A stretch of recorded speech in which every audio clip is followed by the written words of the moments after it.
Well, welcome to this Mother's Day service, and we just want to take some special time to celebrate mothers. And from a biblical point of view, the Apostle Paul says in Ephesians chapter 6, verse 2 to 3, for the commandment, honour your father and your mother. I'm just remaining and keeping on to the father thing, just reminding Deborah, for the commandment, honour your father and your mother, was the first of the 10 commandments, listen to this, with a promise attached. And the promise is this: you will prosper and live a long, full life if you honour your parents. You will prosper and live a long, full life if you honour your parents. We know there's some situations in which that is very difficult to do. But the Bible tells us to honour our parents. And I love the fact that we do things like Mother's Day, and later there will be Father's Day, where we just take a little bit of extra time and thought to honour our parents. Jesus, even from the cross, when he was taking on the full weight of our sin and pain and brokenness, cared for his mother. John 19 and verse 26 says, so when Jesus looked down and saw the disciple he loved, that's John, standing with her, he said, Mother, look, John will be a son to you. And then to John, he said, Mary will be a mother to you. He made sure his mother was being cared for. In a moment, we're going to have 3 different speakers, and I have the privilege of introducing the first. And we've asked them to speak to the thought of what they've learned from their mother. In 2 Timothy 1 and verse 5, Paul reflects on something, a quality that he saw in Timothy's life. And the more he thought about it, he said, you just didn't do this. You learned this from your mother, and your mother learned it from her mother. Listen to these words. I remember your genuine faith, for you share the faith that was first in your grandmother Lois and then in your mother Eunice, and I know the same faith continues strong in you. I guess the key point is, while we're celebrating mothers and love and appreciate them on this Mother's Day and every other day, in reality, these 3 mothers are going to be sharing qualities that each and every one of us can and should aspire to. So it's my privilege, firstly, to introduce Erica Hayward from the Gungahlin campus. And Mark, just a little word to you. If you haven't organised Mother's Day while she's still down here, get it sorted. But Erica, it's great to have you, and for you to lead off the first of 3 sharing what you've learned for your mother. How are you doing today? I'm good, thank you, Pastor Sean. It's really blessed to be able to be here this morning with everybody in our church family. Look, there are so many things that my mum has actually taught me. Most of them, I have to say, I didn't really realise I'd learned until I was an adult. And pretty much all of those have gotten much more value since I've started raising my own children. For our family, we immigrated from India when I was about 6 years old. My mum left her home, she left her career and her family to start again in a country that she'd never even been to, just for her daughters. She and Dad arrived here in Australia with 2 suitcases, $100, and 2 adorable little girls. That would be me and my sister. And they started a whole new life. She started a new job because her degree wasn't recognised. She ran a household in a completely different way than she had in India. She learned to drive a car, which was a big thing. And these things were not easy, but she did them. And I'm sure that there were plenty of days when she didn't want to, but she persevered. My mum kept going. Even when we lost interest, when we got tired or we just flat out didn't want to do it, she persevered. Now, perseverance isn't a particularly flashy thing. It's not really very popular. It's not dazzling charisma or like having a brilliant talent, a voice like Beyonce, or, painting like Picasso. But then, see, my mum isn't flashy. She's sweet and kind and generous and funny. And she never sat down with me and said, okay, this is the lesson of perseverance for today, Erica. But I watched her day after day, doing all of the things that needed to be done, loving people as she did it, giving out of herself and sharing what God had put in her hands. And I learned, you keep going, you keep moving forward. And yes, sometimes you need to stop, to cry, to mourn, to wrestle with God, but you pick yourself up and you keep going. And I have to say, I have had many opportunities to practice that in my own life. from leaving my own family and friends to move here to Canberra, having severe postnatal depression after the birth of my first baby, through like midnight feeds and staying up with babies, even through planting churches, which is one of my greatest joys, but it's still hard work. We persevere, we walk through it, one foot in front of the other. Romans 5, verse 3 to 4 says, "Not only so, but we also glory in our sufferings, because we know that our suffering produces perseverance, perseverance character, and character hope." God knows. He sees each footstep. He's beside us as we take them. Our effort is not lost, it produces something, and it has an impact for the generations that come after us. I've learned so much about myself, about my God, just because I kept going. I didn't do anything fancy or spectacular, I just kept going. And I'm stronger, my capacity is greater, I'm wiser, and I am tougher. Perseverance has built my character. It's not always easy, and I can tell you it is not always pretty. But it doesn't have to be. All I have to do, in the words of my favourite cartoon fish, is just keep swimming. Now, see, I know in isolation that there are people who are finding more time to reflect and a more quiet pace of life, which is lovely. That is not me. Right now, I've got kids at home doing their schoolwork. I'm working, Mark's working. My life is crazy right now. Now, to be fair, it's a different crazy than it used to be, but it's still crazy. I have never had to be resilient and persevere more than I do right now.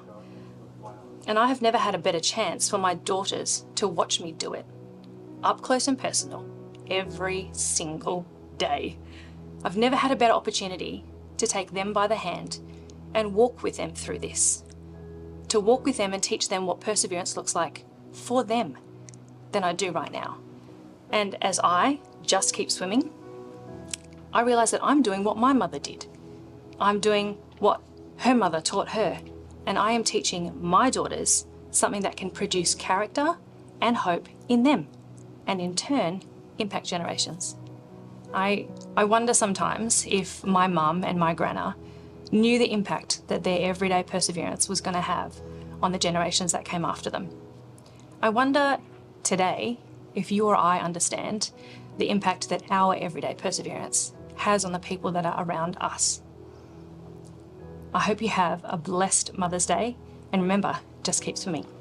I'm going to hand over to Karen from our Belconnen campus. Karen? Thanks, Erica. I'm so pleased to be with you this morning. When I think of my mum, there's a lot of the qualities of the Proverbs 31 woman in her. My mum's full of wisdom, and I've learned a lot from her advice, but it doesn't mean I've always taken it. In my younger days, like most enthusiastic young adults, I thought I knew more than I did. However, as the years have rolled on, I've become a little bit wiser, I hope, and even though she is now 92, I still value and take Mum's advice, even in this technological and postmodern era, as it usually keeps me out of trouble. My mum has always been a great homemaker. To make ends meet in the early days of her married life, although self-taught, she became an expert seamstress, and so much so that friends and others in the local community sought out her skills as well. And she faithfully put up with my fashion whims in those days of the miniskirt, even when I know she was inwardly horrified. And I still remember, even as a teenager, proudly stepping out in outfits she'd made because they looked just as good as the shops. My mum's always been wise with money too, having been born at the beginning of the Depression years and marrying just after World War II. She used bookkeeping skills learned from her brief, very brief working life to keep a tight rein on the family budgets. And she put her ability to spot a good bargain to great use when money was tight. But old habits die hard, it would seem, and it's only last year that she's begun to stop keeping tabs on her spending in a very special spiral notebook. And that's only because the bank statements couldn't keep up with her accuracy.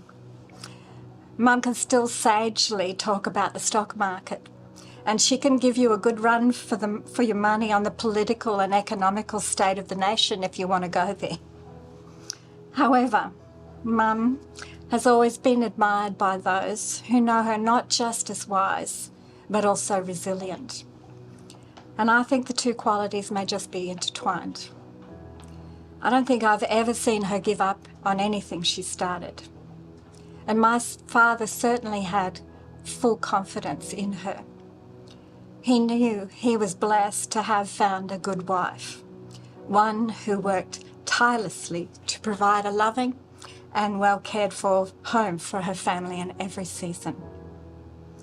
And having lost both my sister, who died at 43, and my dad at 91, each through really difficult illness, I've proudly watched her pick herself up from each season of grief, wisely determined to move forward and create a new life for herself again.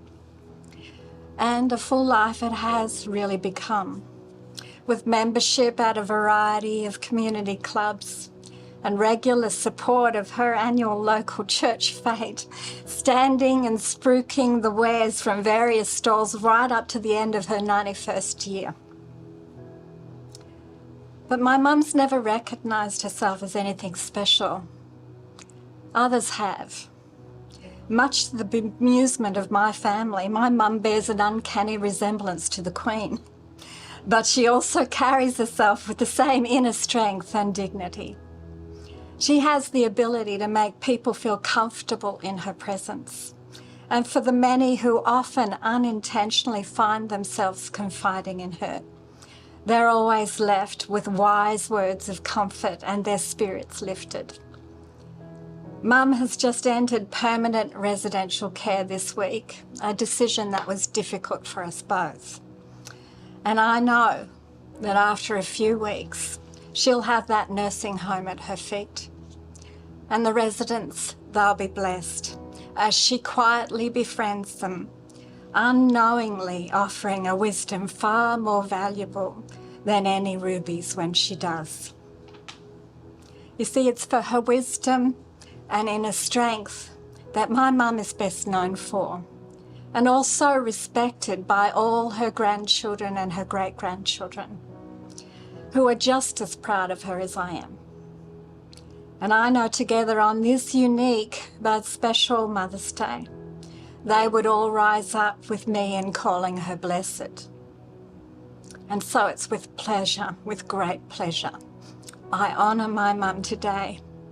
And it's my prayer that the qualities of wisdom and resilience, her Proverbs 31 legacy, that they will continue to live on through each of my family and for the generations to come.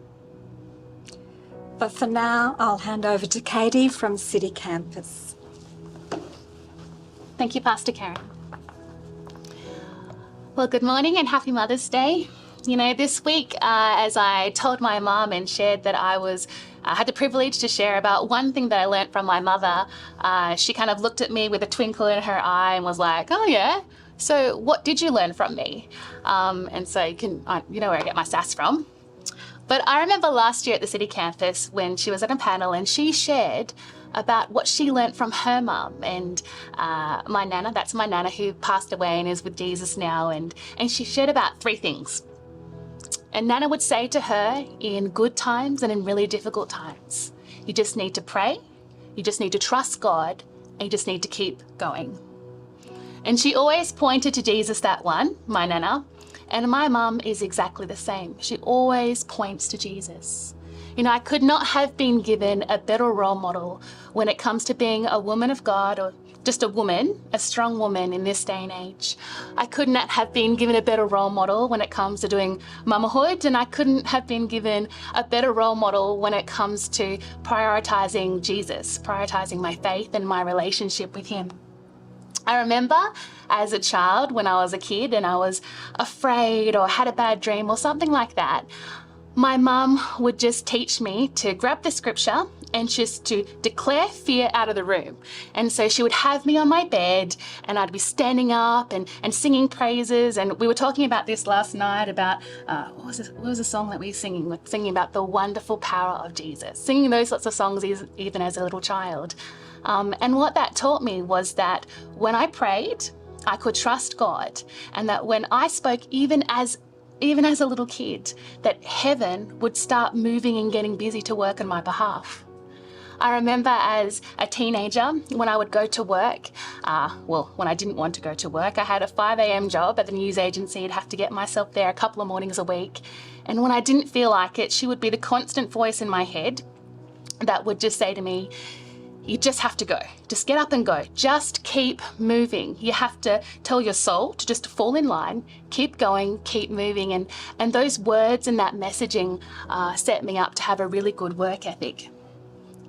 I remember as a young lady heading off to Bible college up at Hillsong, and I'd call Mum all the time, asking her questions about things or asking her to pray for me when I had concerns. And it got to a point that I realised that she must have realised or sensed that I was having a bit of a second-hand faith, or living through her faith perhaps, a bit of a lazy faith.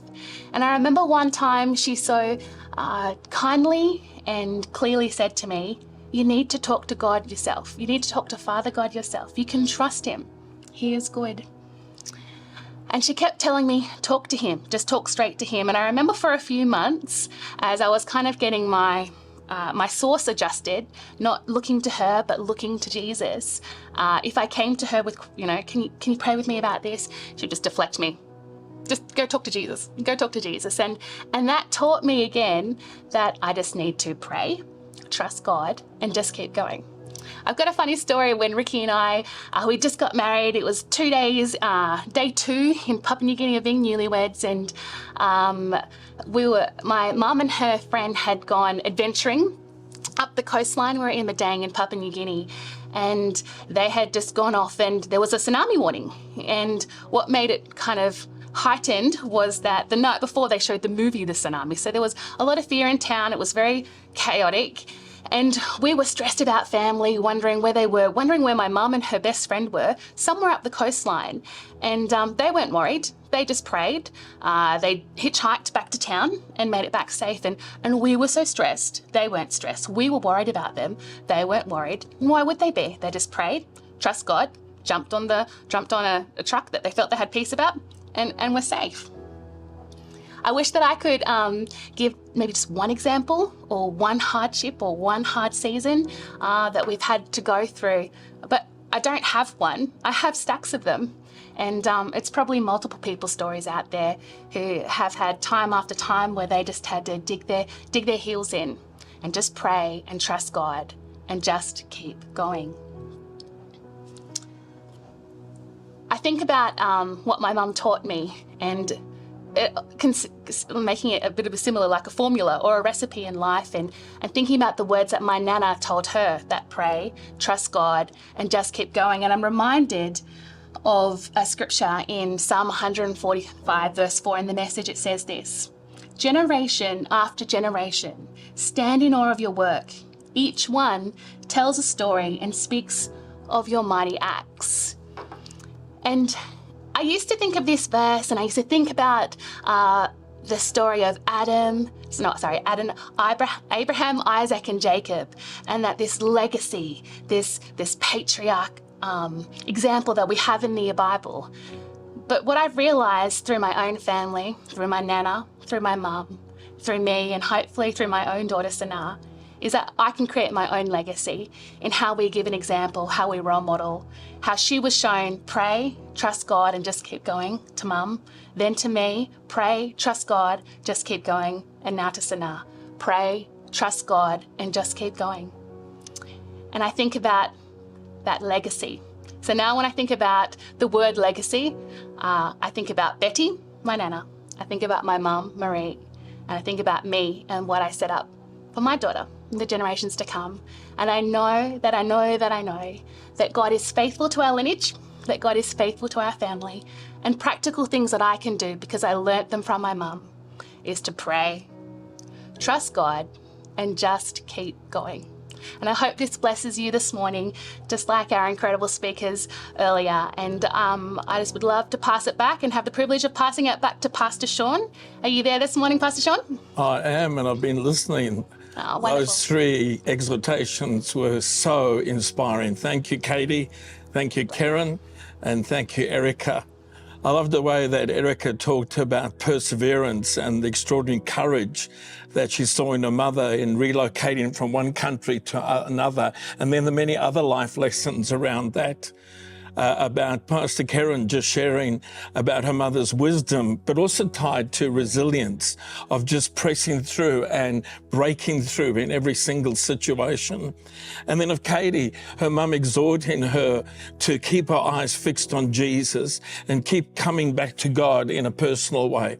Sorry, there's just been an intruder flew in, a fly from somewhere, who knows? But it's exactly what Paul saw in Timothy's life. And I want to remind you of that verse where we launched into this in 2 Timothy 1 and verse 5. Paul says, I remember your genuine faith. Maybe you can just put that in the chat. Genuine faith, not artificial, not borrowing from somebody else's, learning, being inspired by somebody else's, but having genuine faith. And he says, for you share the faith that was first in your grandmother and then in your mother. And I know the same faith continues strong in you.